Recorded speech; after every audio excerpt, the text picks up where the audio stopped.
A few weeks ago, I was teaching some of our kids' martial arts classes. And by the way, if you don't know, I'm the CEO and chief instructor at Sidekicks Family Martial Arts Center, and it's right here in Fishhawk, Florida.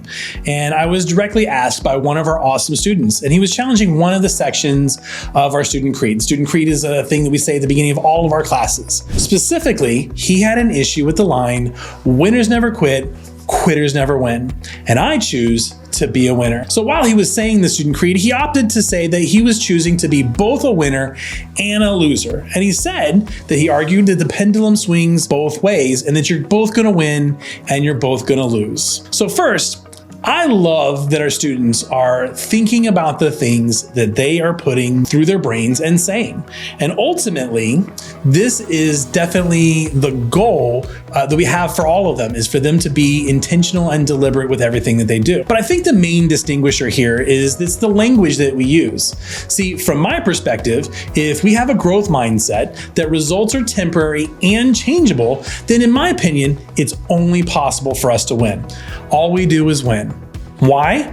Because if the goal is improvements and the goal is betterment, then when you get negative results, if you learn from them, then that is still winning. Winning and losing also makes reference to the story that we place around whatever happens, which is why we try to rephrase the story around as we either win or we learn.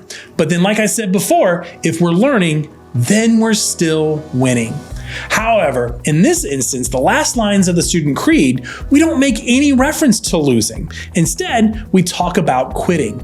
Quitters are those who believe that results are fixed and unchangeable. Those are the ones that never win. So if we can convince ourselves to never quit, then we can't lose.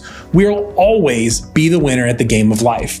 So teaching mindsetting of success to children early will help them to succeed as adults and not give up when the chips are down or when they encounter difficulty. Because if they never quit and they're always learning, no matter the results, and by extension, not associating the results with their self-worth, then they can't lose. And I would love to live in a world where no matter what happens, all our kids do is win. And in the case of this student, how can he lose if he's brave enough to ask the hard questions? I was pretty proud of him for being willing to articulate his thoughts. Congrats, kid. You're what makes this program awesome.